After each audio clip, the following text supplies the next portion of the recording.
Good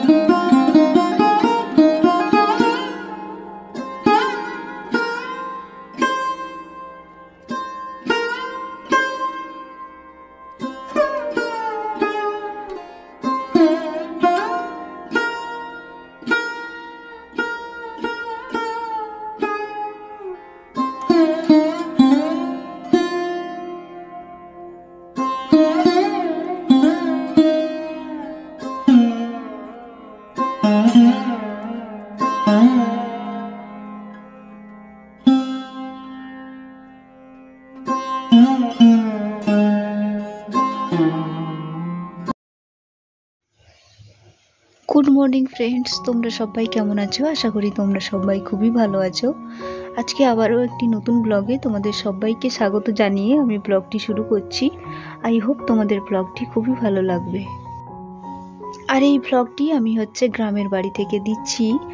আর এই গ্রামের বাড়ি আসার কারণে নেটওয়ার্ক প্রবলেমের কারণে না তোমাদের সামনে রেগুলার আমি ব্লগ আনতে পারিনি। তো এটা আমার গ্রামের বাড়ির ব্লগ। সকালবেলায় উঠে সব বাসন বের করে নিয়েছি, এরপরে এগুলো খুব ভালো করে ধুয়ে নিচ্ছি। আর এরপর থেকে আমি প্রত্যেক দিনই রেগুলার তোমাদের সামনে ব্লগ নিয়ে আসবো। তো গ্রামের পরিবেশ যেরকম হয়, ঘুম থেকে সকাল 6টার সময় উঠেছি, ঘড়ির কাঁটায় মানে ঠিক 6টা বাজে। তারপরে এই যে পাম্পটা চালিয়ে দিয়েছি, কারণ সকালের জলটা না খুবই ঠান্ডা, মানে ওই জলে বাসন ধোয়া একদমই যাবে না, হাত পুরো কোলাপস হয়ে যাবে। তো তার জন্য পাম্পটা চালিয়ে সেই পাম্পের জলে মানে থালা বাসন ধুয়ে নিচ্ছি। আর পাম্পের জলটা না খুব গরম, মানে সঙ্গে সঙ্গে যে জলটা দেখবে অনেকটা গরম থাকে। আর এদিকে জলটা কিছুটা এই বাগানটাতেও যাচ্ছে, মানে নষ্ট হচ্ছে না, পড়ছে ঠিকই, কিন্তু এই বাগানে কিছুটা জল কাজে লেগে যাচ্ছে, ওই জন্য চালিয়ে রেখেছি।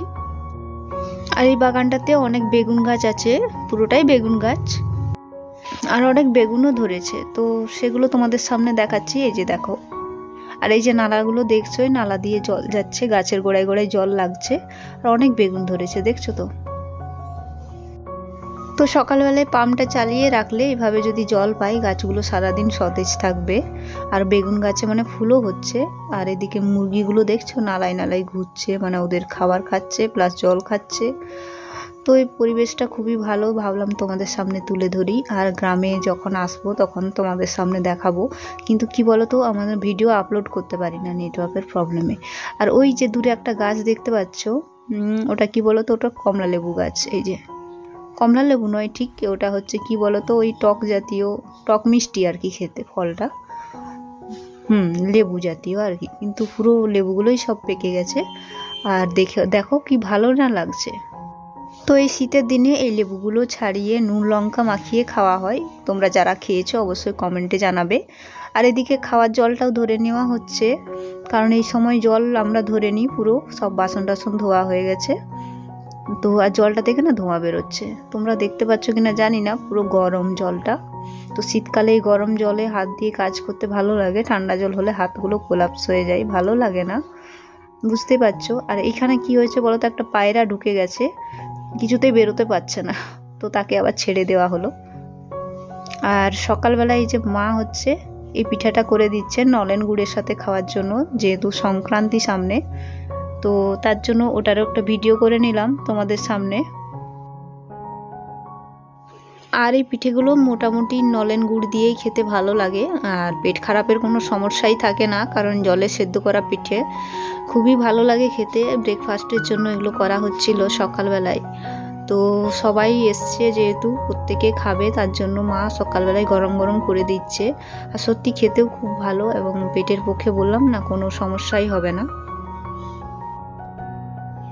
আর ভাবলাম আজকে গ্রামের বাড়িগুলো কীরকম হয়, মানে তোমাদের সামনে একটু তুলে ধরবো, বিশেষ করে আমাদের যে মানে বাড়িটা সেটাই। তো এই দেখো, এটা একটা মাটির বাড়ি, মানে বাইরেটা ইটের দেওয়াল, ভেতরের যে রুমগুলো ওগুলো কিন্তু মাটির দেওয়াল, বুঝলে। তো সেগুলো আবার প্লাস্টার করা আছে। তো এরকম তোমরা বাড়ি দেখেছো কিনা জানি না, তো তোমাদের সামনে দেখাচ্ছি। এই যে দেখো, নিচগুলো প্লাস্টার করে দিয়েছে, আর এই যে বাইরেটা ইটের দেওয়াল, আর কিন্তু এই যে ভেতরের দেওয়ালগুলো এগুলো কিন্তু মাটির দেওয়াল, সেগুলো আবার প্লাস্টার করে কি করেছে বলো তো, রং করে দিয়েছে। তো এই প্রত্যেকটা রুম তোমাদের সামনে দেখাচ্ছি, তো তোমরা দেখো। এই রুমটাতে টিভি রাখা আছে, একটা আলমারি রাখা আছে আর একটা খাট রাখা আছে, যেহেতু বসে করে এখান থেকে টিভি দেখা হয়। আর নিচগুলো কিন্তু প্লাস্টার করে দিয়েছে, বারান্দাটাও প্লাস্টার আছে। আর সামনে দেখছো তুলসী মঞ্চটা, একটা তুলসী গাছ। আর এই পাশে হচ্ছে আমাদের রান্নাঘরটা। সামনে কি বলতো, এই রান্নাঘরটা অনেকটাই বড়, মানে বারান্দাটাই বাইরে থেকে দেওয়াল দিয়ে, ইটের দেওয়াল দিয়ে ঘিরে দেওয়া হয়েছে। তো এখানে রান্না বান্না করা হয়। তো রুমগুলো অনেকটাই বড় এবং ফাঁকা। আর এপাশের রুমগুলো না, নিচটা প্লাস্টার নেই, দেওয়ালগুলো প্লাস্টার আছে কিন্তু নিচটা প্লাস্টার নেই, মাটিরই রয়ে গেছে।